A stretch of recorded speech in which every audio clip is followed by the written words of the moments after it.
Hola, ¿qué tal comunidad? Les traigo una historia más aquí en Negocios que Cayeron. La verdad, estas historias son las que pues no me gusta leer porque desafortunadamente son mucho más comunes de lo que pensamos, pero es lo que ustedes me mandan, así que yo con gusto la comparto con toda la comunidad. Sin más que decir, arrancamos con esta historia que hemos titulado de la siguiente manera. Por culpa de la maña, perdí mi taller. Arrancamos. La primera vez que Guillermo entendió que algo andaba mal fue cuando dejaron de llevarle carros chocados. Y eso, en un taller de hojalatería, era rarísimo, porque en México la gente choca hasta estacionándose. El taller estaba vacío, 3 carros, 2 empleados barriendo por tercera vez el mismo piso, un compresor sonando en silencio como si estuviera preocupado, y afuera una RAM negra, polarizada, llevaba 20 minutos estacionada sin apagarse. Pero esta historia no empieza ahí, empieza muchos años atrás. Empieza con 2 hermanos idiotas tratando de esconder el golpe del coche de su papá. Guillermo tenía como 13 años y Jacinto 15 años. Entre los dos agarraron el suru de su papá, nomás para moverlo. Lo chocaron contra un poste a los 7 minutos. Paniqueados, buscaron videos, preguntaron, consiguieron pasta, pintura barata y una espátula. El resultado quedó espantoso. El coche parecía derretido. El papá jamás se dio cuenta. O eso era lo que ellos creían. Años después, el viejo les confesó que sí sabía. Nomás quería ver hasta dónde llegaban los 2 burros. Y llegaron lejos, muy lejos. Porque esos 2 burros terminaron construyendo uno de los talleres más conocidos de la ciudad. Primero fue una cochera, luego bajo una lona, luego un local pequeño, luego un taller completo, hojalatería, pintura, pulido, mecánica, alineación y llantas. Ya nomás les faltaba poner a vender tacos y parecía una plaza comercial. Y les iba bien, pero no bien como la gente cree.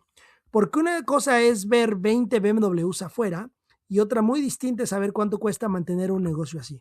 Renta, sueldos, pintura, herramienta, compresores, cabina, renta de maquinaria, impuestos, piezas mal puestas, clientes problemáticos. El dinero entraba y salía corriendo más rápido. Y aún así eran felices, porque el taller tenía vida, música sonando, compresores, gente gritando, el olor a tiner, los clientes desesperados, los trabajadores peleando. Era un caos hermoso, pero un caos. Una vez contrataron a un muchacho nuevo para montar unas llantas. Muy trabajador, muy amable, pero también muy distraído. Una señora llevó su coche, pagó, agradeció y salió muy feliz. 30 segundos después se le salió una llanta.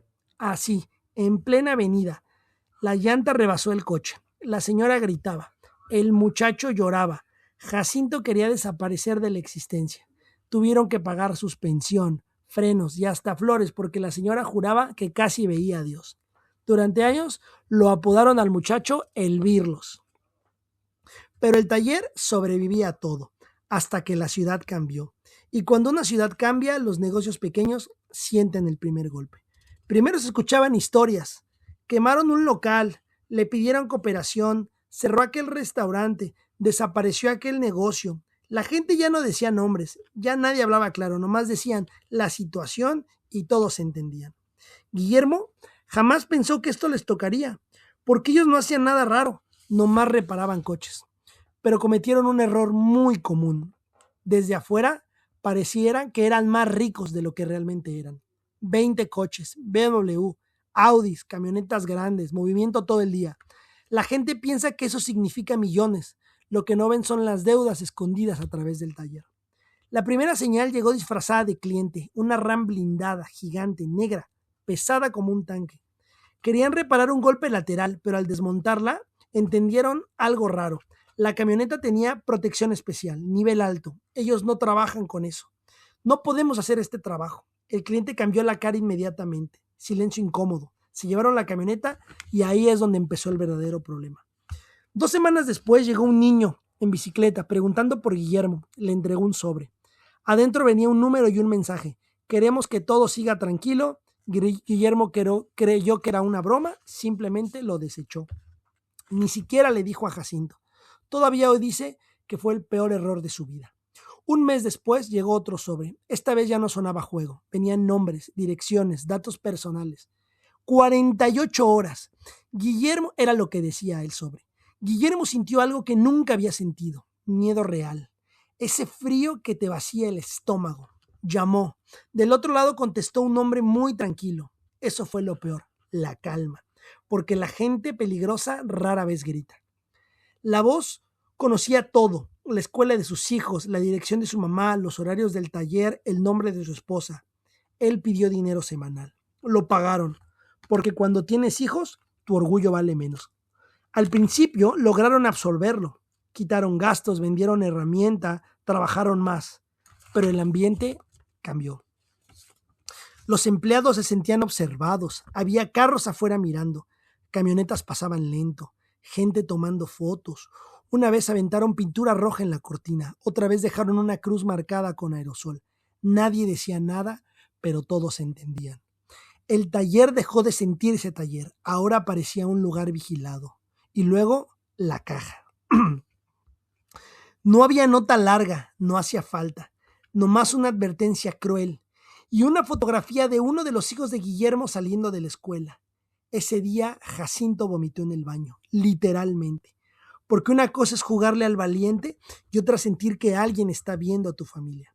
Aceptaron pagar más, mucho más, pero el negocio ya no daba. Y lo peor era esa parte. Mientras más trabajaban, más visibles se veían. Guillermo empezó a odiar el éxito, odiar ver coches afuera, odiaba tener movimiento, odiaba llamar la atención. Vivía con paranoia. Cada llamada desconocida le aceleraba el corazón. Cada moto que frenaba afuera parecía problema. Hasta que llegó la llamada final. 40,000 semanales o el taller ardía.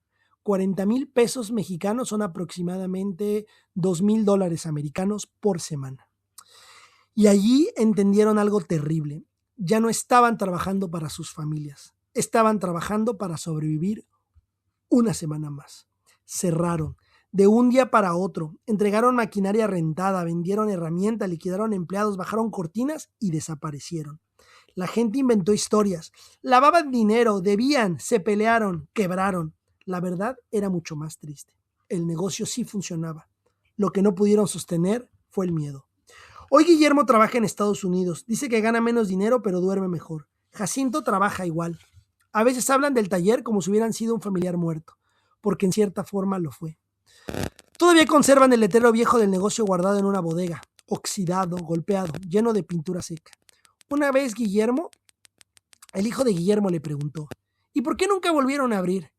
Guillermo tardó mucho en responder. Luego dijo a alguien que nadie en la familia olvidó. Porque hay lugares donde el negocio no quiebra por falta de clientes, quiebra porque ya no te dejan vivir tranquilo. Una historia brutal, desgarradora, que desafortunadamente se vive en este país como en México y posiblemente en otros países de Latinoamérica, donde tu crimen es ser exitoso y pues tal vez no sé si ser exitoso, aparentar ser exitoso tal vez, porque pues poder mantener a tu familia y tener empleados no debería considerarse éxito, deberíamos de estar agradecidos de que negocios así existan en lugar de querer sacarles dinero. Pero bueno, les agradecemos a todos por escuchar esta historia esta semana, no sin antes recordarles que por favor nos sigan enviando sus historias a negociosquecayeron@proton.me, negociosquecayeron@proton.me. Sin nada más, por el momento les agradezco, seguimos en contacto, nos vemos en la próxima. Gratitud.